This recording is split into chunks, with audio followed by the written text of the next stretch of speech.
Today we are going to start with the third chapter of our course book. Its name is Shadow and Carly. It's a short story and it is given on page number 28. So the main message given, the main idea or the message given by this poem, by this story is that a home means a lot to us. A home is a place where we get care and love. ठीक है. And this story revolves around a cat.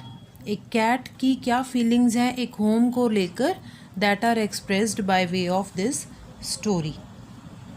So the story goes like, there is a cat named Shadow. One day its owner Paige dropped it off at the cat shelter with a heavy heart. किसी कारण से एक दिन जो उसकी honour होती है वो उसे शेल्टर होम में छोड़ आती है, लेकिन वो जब वहाँ उसको छोड़ती है तो वो बहुत दुखी होती है.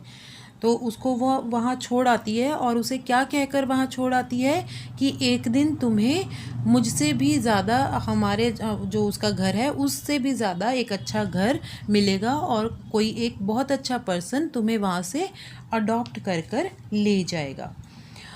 So there were at that shelter home, there were so many other cats, and a cat named Carly became a friend to Shadow.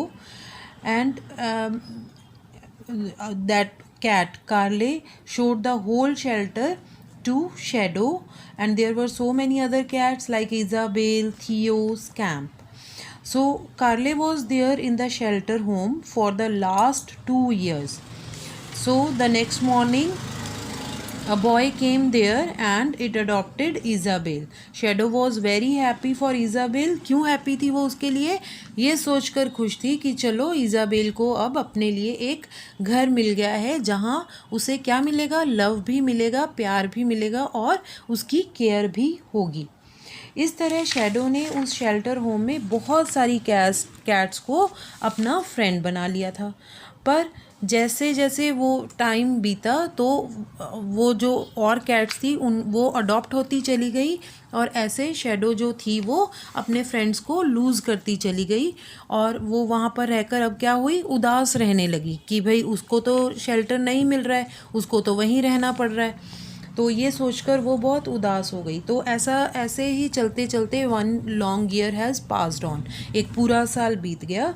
So one afternoon what happened, a girl came there. एक लड़की वहाँ आई and it adopted Shadow. उसने Shadow को adopt कर लिया अपने घर ले जाने के लिए. But at that time Shadow was not really happy. Shadow अब वो खुश नहीं थी. वो जिस चीज़ की वो वेट कर रही थी कि उसे कोई अडॉप्ट कर ले, now that thing is going to happen and but it was not happy. Why it was that cat Shadow was not happy? क्योंकि अब उसको उस शेल्टर होम से अटैचमेंट हो गई थी और जो उसकी फ्रेंड बन गई थी बहुत अच्छी जो कार्ले, वो उसको छोड़कर नहीं जाना चाहती थी. सो उस अपनी जो ये थी उसने अपनी ऐसी सिचुएशन को जो वो नहीं जाना चाहती थी, अपने रिफ्यूज़ल को उसने कैसे शो किया, उसने स्क्रैच किया. वहाँ जो चीज़ें रखी थी, कोई काउच था, कोई वॉलपेपर था, उसको उसने स्क्रैच करना शुरू कर दिया. लेकिन at the end that girl took Shadow to her car for taking it to her home. घर ले जाने के लिए वो उसको जैसे अपने कार के पास लेके गई.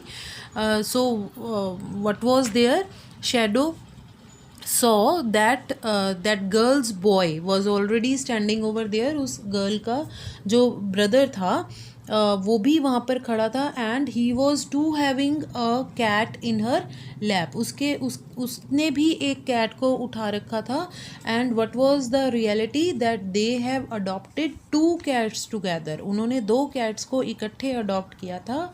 And the other cat was Carly. जो दूसरी कैट को अडॉप्ट किया था वो कौन थी? वो कार्ले थी जो शैडो की बहुत अच्छी फ्रेंड थी. So when Shadow saw all this, then it was very happy. तो वो बहुत खुश हुई कि चलो भाई अच्छा अब तो कार्ले भी मेरे साथ ही जा रही है. So they both have adopted by the same home. So at that time they both were very happy. Surprisingly they were looking at each other.